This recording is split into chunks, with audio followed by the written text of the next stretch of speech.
We actually, of course, had the news conferences this week, and you guys got to hear from Will Howard, Ryan Day, and Chip Kelly. Tony, what stood out to you? I think the thing that was expected is that Donovan Jackson will be back this week, which will now give them 5 upperclassmen on the offensive line, which I don't think you can overstate in terms of the importance of it. And now this will be Tigre Chabola's 3rd start on the interior, and he's getting better. And you've got Seth McLaughlin, who has been just a stalwart there for them. And you add Donovan Jackson into that mix, and you've got those 2 guys who are seniors, and Josh Fryer, a senior on the other end, and Josh Simmons, a 4th-year junior. That's a lot of experience in there to just continue to develop and move this running game and to advance the offense the way that Chip Kelly wants it to go and the way Ryan Day wants it to go. So I'm just interested to see what they add to it this week and what they can do off of it. But I think they're pretty healthy right now, and they just want to continue to build and be explosive and get out to a fast start and then put some backups in. Not that they're going to say that, but they want to continue to build this depth but also I think mostly they just want to pick up where they left off after a week off, and that's been a lot of the focus. Last week was improvement week. This week I think it's just ramp up week and get ready to pick up right back where you left off. 56-0 last week, 63-0 this week, something like that. That's not what I'm saying. That's kind of the messaging going out that let's get it going. We don't want to start slow again like they did in the season opener. Yeah, they want to jump on Marshall early and often because, as we said, Marshall competitive with Virginia Tech 2 weeks ago, and they have the athletes and they have the big athletes on defense to kind of slow you down just a little bit. We'll see. If Ohio State can establish the run and get to 175 yards rushing, then they should win this game easily. Some things that I took from the press conference, Ryan Day talked about Lorenzo Styles Jr. perhaps earning more time on defense. So we'll see if that manifests itself. He's now wearing number 3 because he's on some special teams with Jeremiah Smith, I guess, who wears number 4. So I think you can look for Styles, I think, wearing number 3 now, potentially playing a little bit more. Austin Siereveld did a bang-up job in week 2 in place of Donovan Jackson at left guard. And Coach Day said they're still going to look for opportunities to get him into games.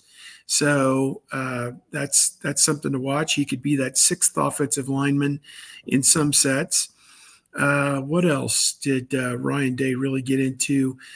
Just noted how much respect he has for Marshall and that he's known Charlie Huff, obviously a former assistant at Alabama and Penn State, got a winning record in 4 years at Marshall.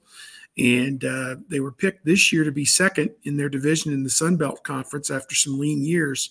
So, we'll see how their season goes on from there. Chip Kelly, this guy, you just sit down, you listen to him, and you're like, man, everything is just Jim Dandy wonderful. I mean, happy with Quinshon Judkins, happy with Travion Henderson. Donovan Jackson coming in to play alongside Seth McLaughlin is the greatest thing that is ever going to happen to offensive line football, according to him, and I'm being a little bit exaggerative here, but I just think that they're excited about it. They are pumped up about, that this offense can hit another level. And so Will Howard, there was a ton of Will Howard talk about how he has gotten them in and out of bad plays and how they've run so many RPOs and he's making the right decisions and making the right reads. And he truly is the run game coordinator and feeding the ball to the running backs in situations where they can flourish and, pulling it out when he felt he needed to and, different things like that. So just everything coming out of yesterday to me was very positive.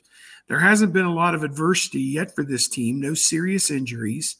And yet, it's coming at some point. There's going to be a setback of some sort that just not necessarily a loss, but a deficiency, an injury, something is going to pop up that you're going to say, man, this is something they got to work through. But so far, it's smooth sailing for the good ship Buckeye. Through the first 3 weeks of the season in 2 games. And it sounds like they came through the bye week pretty good and are ready to go against Marshall. And Day was asked about watching football last week, and did he? And he's like, yeah, he watched it with his family. Watched, game started at noon, and he's talking out loud about what he would do in every situation, and second guessing and first guessing, and basically just being one of us watching football, but also from his coaching experience, playing through all of this in his mind, and how he would progress through that.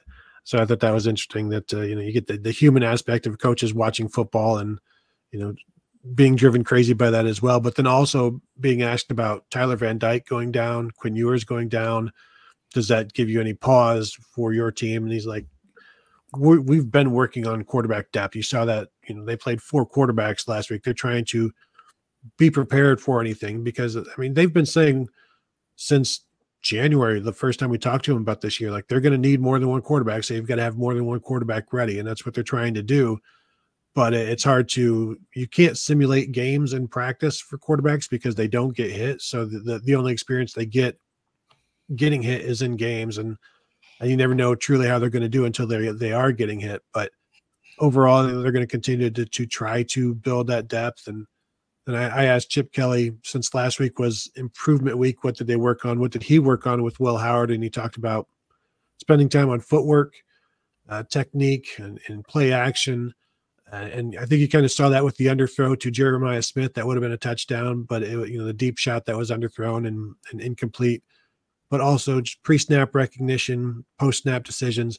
But overall, the decision-making with the RPOs and the reads and the run game have been really, really good. Continues to, I assume, to grade out a champion and is making the correct decisions. And I think, as Chip said and everybody said, like, you don't truly know if the decision was right or wrong. You know more that they're wrong because we can see something and think it's an RPO, but it could just be a straight handoff. Like last year and like last year with Kyle McCord, the 2 years with CJ Stroud, people are like, why does he never pull the ball back? Look how much room he has to run. Why does he always just hand it off? And it's like, because those are just handoffs.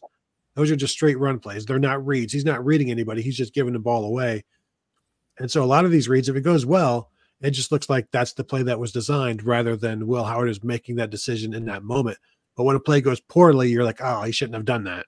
And so, the second guessing on the bad stuff has been limited because the bad stuff has been limited, and he's making the right plays, and you're seeing the results as, Jeremiah Smith catches a 7-yard curl and takes it another 63 yards for a touchdown, or Carnell Tate catches an 8-yard curl and takes it another 26 yards for a touchdown. These are just simple read decisions on some RPO stuff or some play action, things like that.